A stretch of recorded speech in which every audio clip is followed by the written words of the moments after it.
Someone waits for me.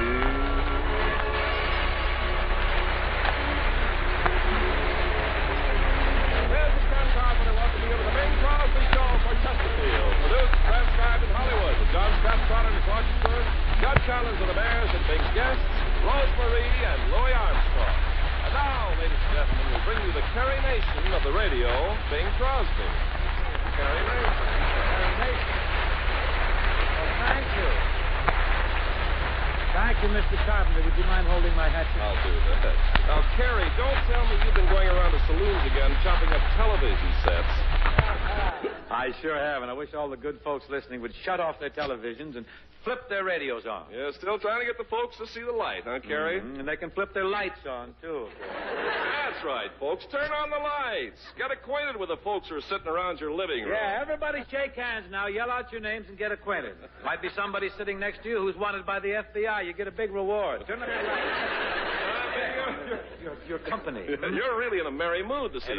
Pretty jazzy, yes. But that's because, you know what happened? I feel very gay and very jolly because I got some lowdown on Hope. Bob? Oh, I've got the vine on that boy. I have zeroed in on him. Let's get it. I just got a letter from a friend of mine who made the trip to England on the Queen Mary with Bob. Oh, by the way, why did Bob go to England anyway? Well, there's a couple of theories about that. George Jessel has an interesting theory. He claims that Hope went over there to attend Danny Kaye's coronation. That sounds like more or less of a joke. I think so. Small one, but it's a little number. It's just a tiny one. But you know the real reason why he went over there? What? He went over to take a can of glass wax over for Douglas Fairbanks Jr.'s Monaco. He gets the glass wax wholesale from Godfrey, of course. Who gets it for nothing? But Bing, isn't Bob going to make some personal appearances in London, too? Just as soon as he finishes shining Doug's monocle, he's going to make a big appearance there. Oh, that boy sure loves to put on a show, doesn't he? He thrives on it. That's the understatement of the year. Thrives on it. Ken, like the spring flowers need the sunlight, Hope needs the spotlight. They tell me on the Queen Mary, he put on a show in the main ballroom, one in the card room, one in each cocktail room, one in the boiler room. He even put on a blindfold and did a show in the powder room.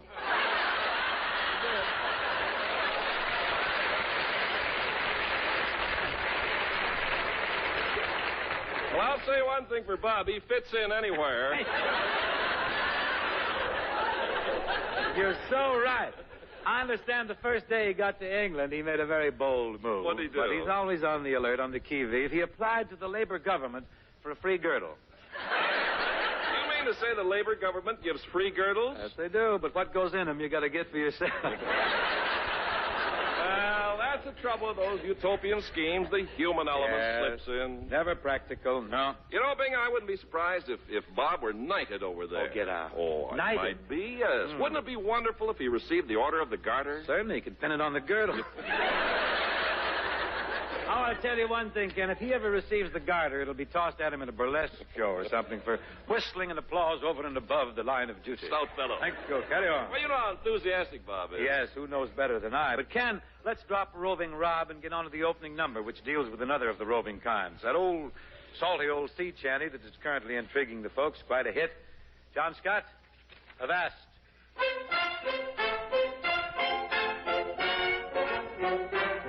She had a dark and a roving eye, and her hair hung down in ringlets. She was a nice girl, a proper girl, but one of the roving kind. As I cruised out one evening upon a night's career, I spied a lofty clipper ship, and to her I did steer. I hoisted out my signals, which she so quickly knew, and when again I smiled at her, she immediately hove to. She had a dark and a roving eye, and her hair hung down in ringlets. She was a nice girl, a proper girl, but one of the roving kind. Oh, pardon me, she says to me, for being out so late. But if my parents heard of this, oh, sad would be my fate. My father is in politics, a good and righteous man. My mother tends our humble home. I help her all I can. He took her for some fish and chips and treated her so fine. And hardly did he realize she was the roving kind. I kissed her lips, I missed her lips, and found to my surprise she was nothing but a pirate ship rigged up in a disguise. She had a dark and a roving eye, and her hair hung down in ringlets. She was a nice girl, a proper girl, but one of the roving kind. So come all ye good sailormen who sail the wintry sea, and come all ye apprentice lads, a warning take from me. Beware of lofty clipper ships, they'll be the ruin of you. For 'twas there she made me walk the plank and pushed me under too. She had a dark and a roving eye, and hair hung down in ringlets. She was a nice girl, a proper girl, but one of the roving kind.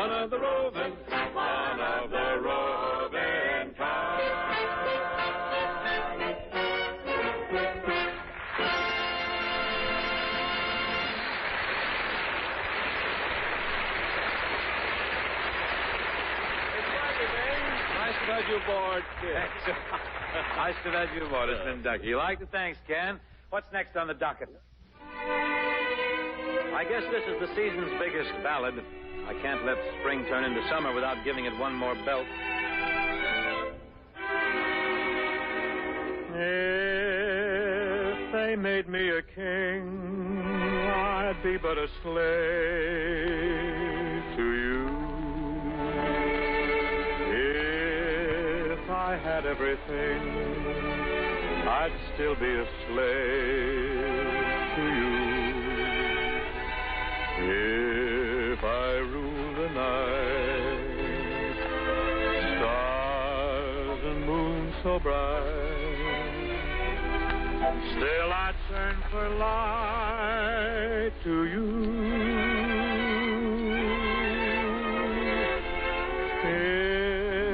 If the world to me bowed, yet humbly I'd plead to you. If my friends were a crowd, I'd turn in my knee to you. If I ruled the earth, what would life be worth if I hadn't the right to you?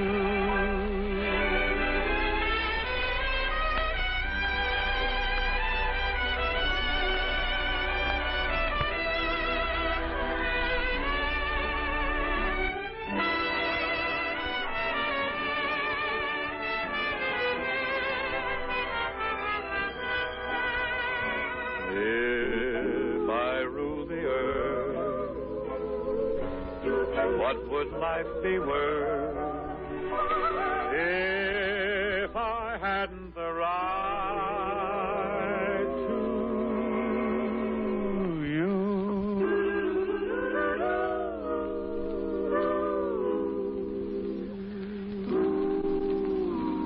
Finish yet, will you?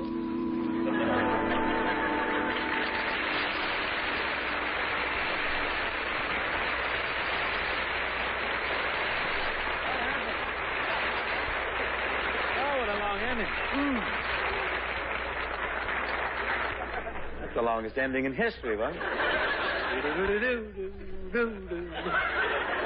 Thank you very much anyhow, kids. Ladies and gentlemen, our first guest for this evening is a very charming young lady. Very talented, too. A smash, dynamite vocalist. Started out in show business, this girl, when she was just a baby. And as baby Rosemarie, she was a great hit with her singing and her impersonations on the radio. She's grown up now, and recently she's been doing some fine work on that medium called television. Folks, here's Rosemarie.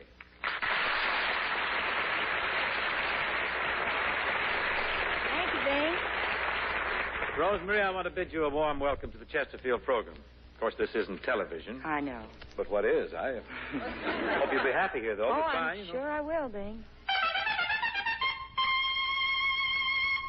Gee, apparently Bobby Guy, our trumpet player, is doing his best to give you some sort of a big send-off, Rosemarie. He must be a fan of yours or something. What is this? Well, I don't know how much of a fan he is, but he is my husband.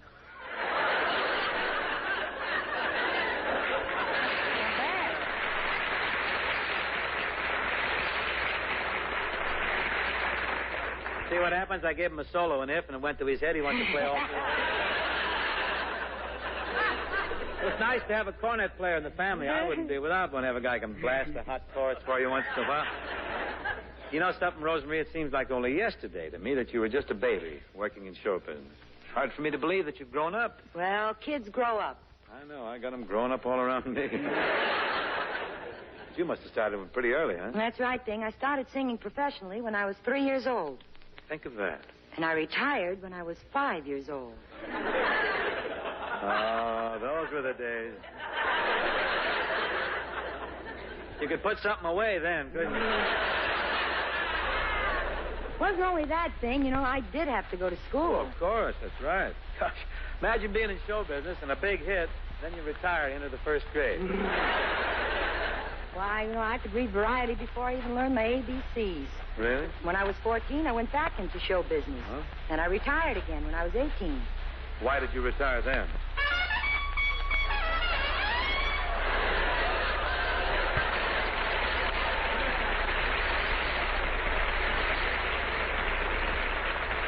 I never heard him play better.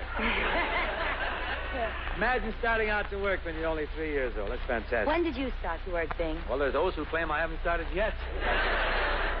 What are you going to sing tonight, Rosemary? Well, I thought maybe I'd do a little bit of My Blue Heaven. Oh, I love Can that. I go for it? I love this. I'm sure you'll have no trouble with Mr. Trotter's orchestra, especially in the trumpet department. What?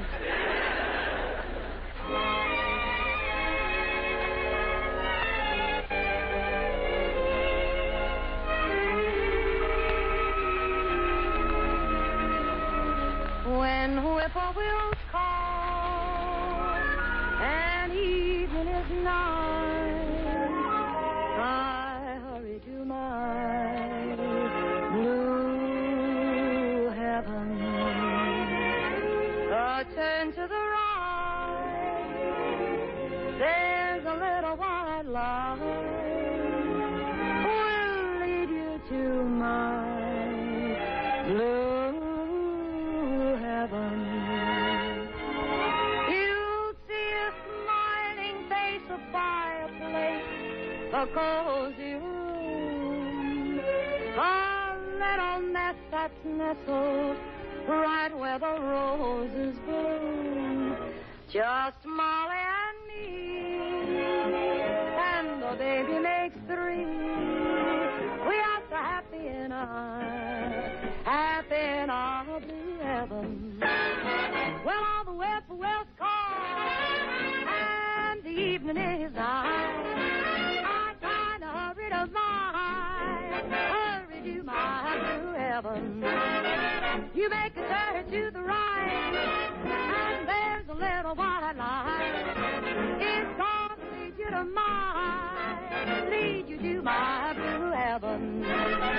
You'll see a smiling face, what a fireplace, a cozy room. A little nestle, that's the nestle where nestles where the little roses bloom, because it's Molly and the baby makes three. We're kind of happy in our blue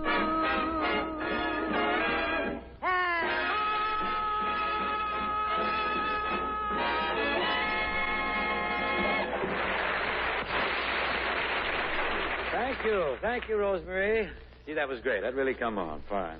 Now, folks, here's a fellow who's guested on this show many, many times. One of the real giants of popular American music. A fellow who I think has no equal or no duplicate. Louis Satchmo Armstrong.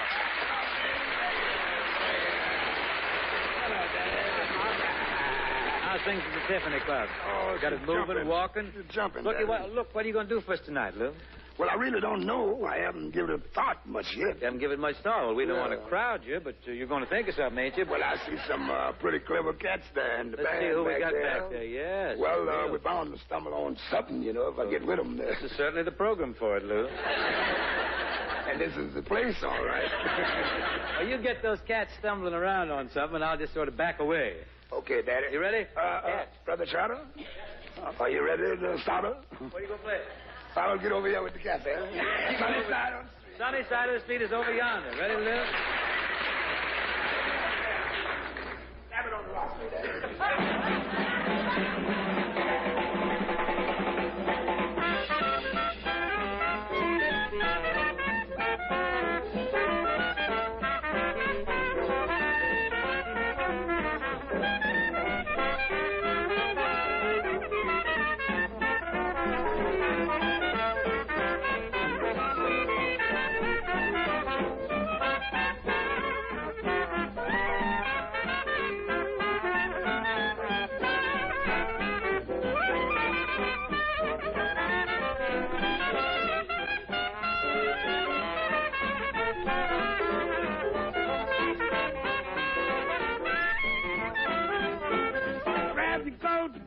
you at?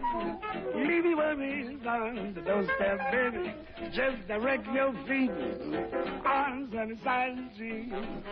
Can't you hear that bit of band? The happy tunes, your step, baby. Life could be so sweet. Oh, the I used to walk in shoes, baby. Blues on red.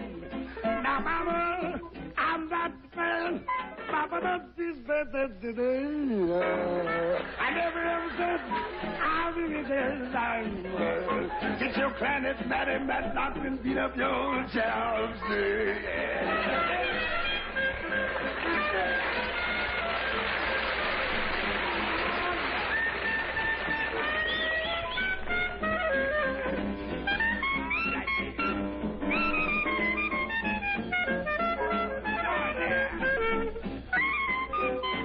Brother Taylor coming up.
You know, the fella who wrote that song, that melody, Jimmy McHugh, you've just made him very happy.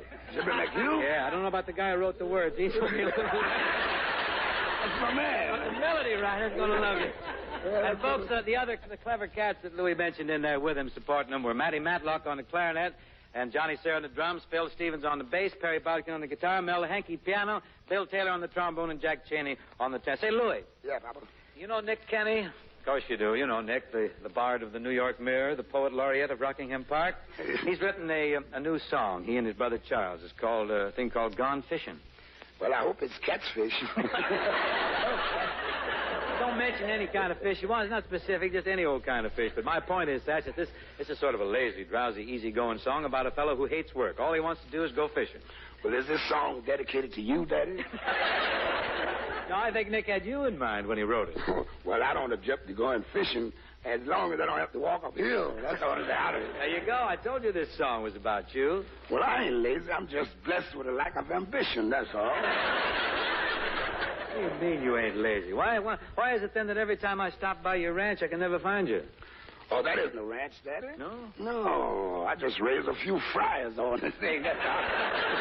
And you sure know how to fry 'em, too. That's if I ever can find you home. But how come you can't find me? I'll tell you why I can't find you. Every time I go out to your place, you gone fishing. How do you know? There's a sign upon your door. Mm-hmm. Gone fishing. Oh, real gone, it is. You ain't working anymore. Well, it could be, you know. There's your hoe out in the sun, where you left a row half done. You claim hoeing ain't no fun. I can prove it, though. You ain't got no ambition. Gone fishing by a shady, wady pool. Shangri-La. Really, I'm wishing I could be that kind of fool. Shall I twist your arm? I'd say no more work for mine. Welcome to the club, Daddy. On my door I'd hang a sign, gone fishing. And instead of just a wishing. Papa Bing, Yeah. I've stopped by your place a time or two lately, and you weren't home either. Well, you I'm know a busy that. man, Louis. I got a lot of big deals cooking. I was probably tied up at the studio. You wasn't tied up, you dog. You just plain old gone fishing. There's a sign up on your door. Well, don't blab it around, Pops. Keep it shady. Gone fishing. Got me a big one staked out. I gotta You go. ain't working anymore. I don't have to work. I got a piece of Gary. Cause I have the twins on that detail. They each take a dime. don't give a darn. I give them 4 bits of cow and hand lotion. You just haven't seen it too long. Well, you taught me. You ain't got no ambition going fishing. Got your hound dog by your side. Old Cindy Lou. Gone fishing. Please ain't fighting at your hide. Folks won't find us now because Mr. Satch and Mr. Cross, we gone fishing instead of just a wishing. Oh, yeah.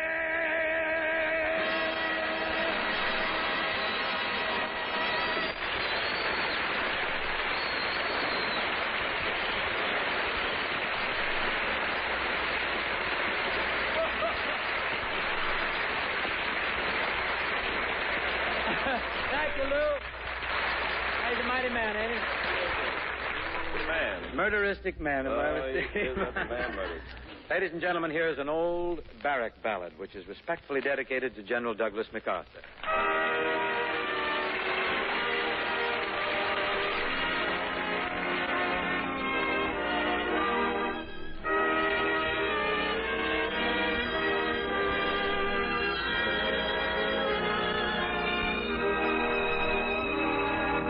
Oh, soldiers never die, never die, never die.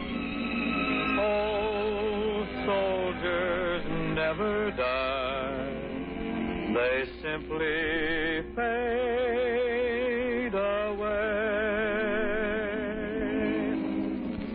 They simply fade away. Fade away. Fade away.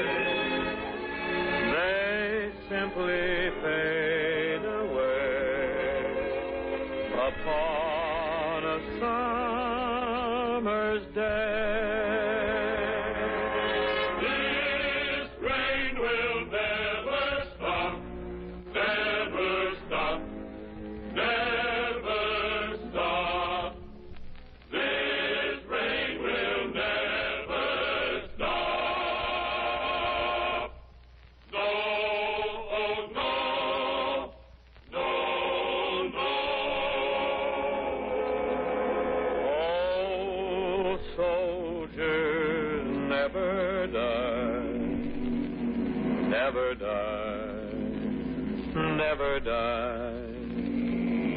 Oh, soldiers never die.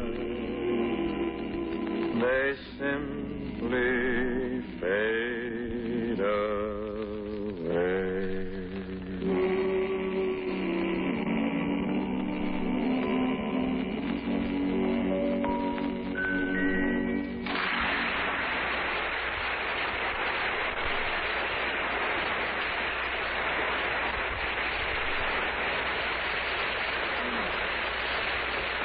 Thank you, ladies and gentlemen. And my thanks to Rosemarie and Louis Armstrong for joining us tonight. Incidentally, good luck to Rosemarie on her engagement at the Chicago Theater in Chicago. Who's with us next week, Bing? Next week, Ken, a couple of our old pals are going to be here. Our guests are going to be Mr. Bert Wheeler and Mr. Walter O'Keefe. Bert and Walter. Two fine, suave, urbane, unctuous gentlemen. See you next week for Chesterfield, folks.